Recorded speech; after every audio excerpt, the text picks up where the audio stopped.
AK Farhad, উত্তর 24 পরগনা জেলা পরিষদের বনভূমি কর্মাধ্যক্ষ হিসেবে কাজ করিতেছি।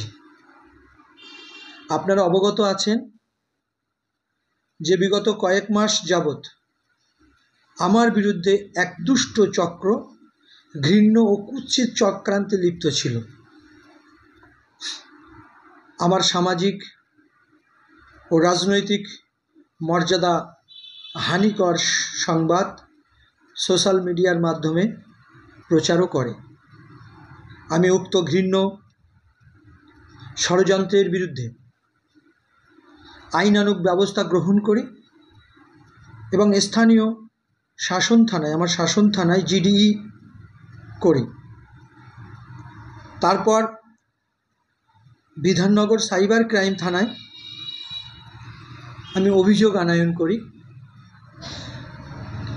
সাইবার ক্রাইম থানা যথারীতি তদন্তে জানায় উক্ত বিষয়টি ফেক অ্যান্ড ফ্যাব্রিকেটেড, অর্থাৎ জাল ও বানাওয়াট। উল্লেখ্য বিষয়, আমি দলীয় স্তরেও জানাই বিষয়টি। সর্বোপরি জানাই রাজনৈতিক ও সামাজিক কর্মকাণ্ডে অবশ্যই প্রতিপক্ষ থাকবে, তারা তাদের কাজ করবে। আমার কাজ ন্যায় ও সত্যকে প্রতিষ্ঠিত করা।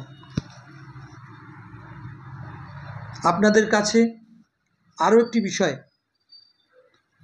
জানাতে চাই। আমাদের পারিবারিক ঐতিহ্য আছে, যা কালিমালিপ্ত করে দমিয়ে রাখার চেষ্টা ব্যর্থ হবেই ইনশাআল্লাহ। আমি মানুষের সেবায় জাতি, ধর্ম, বর্ণ নির্বিশেষে পাশে থাকার বদ্ধপরিকর। একটা বিষয়, মিথ্যা কোনোদিন সমাজে প্রতিষ্ঠিত হয় না। চক্রান্তকারীর চক্রান্ত ব্যর্থ হবেই। এবং আমি প্রথমেই আমার স্থানীয় যে বিশেষ করে থানা, শাসন থানা, এই শাসন থানায় দেখুন, আপনাদের মাধ্যমে জানাতে চাই, এই শাসন থানায় প্রথমে আমি কমপ্লেন করি। তারপরে আমি সাইবার ক্রাইম থানায়, অর্থাৎ বিধাননগর সাইবার ক্রাইম থানায় আমি কমপ্লেন করি। এবং এর উপরে এই সাইবার ক্রাইম থানা এবং বিধাননগর কমিশনের পক্ষ থেকে তারা একটা তদন্ত করে। সেই তদন্তের মধ্যে পরিষ্কার করে এখানে লেখা আছে ফেক অ্যান্ড ফ্যাব্রিকেটেড, অর্থাৎ জাল ও বানাওয়াট। আমি এটাও আপনাদের কাছে জানাতে চাই, কারণ আমি পুলিশ প্রশাসনের দ্বারস্থ হয়েছি, আইনের দ্বারস্থ হয়েছি সত্য প্রতিষ্ঠিত করবার জন্য। তাই আমি আইনের কাছে, পুলিশ প্রশাসনের কাছে আমি দরবার করব, যারা এই ঘৃণ্য কাজ করেছে, যারা এই অন্যায় করেছে, যারা এই পাপ করেছে, তাদের শাস্তি হোক, তাদের গ্রেপ্তার করা হোক। পাশাপাশি আমি বলবো, আমার আইনের প্রতি অগাধ আস্থা রয়েছে, তাই ন্যায় প্রতিষ্ঠিত হবে। যারা কালিমা লিপ্ত করেছে তাদের চক্রান্ত ব্যর্থ হবে। সমাজে কোনো দিন মিথ্যা প্রতিষ্ঠিত হয়নি।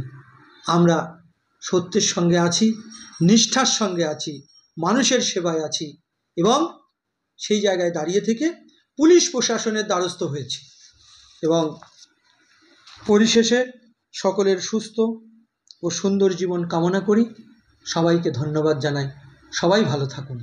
ধন্যবাদ।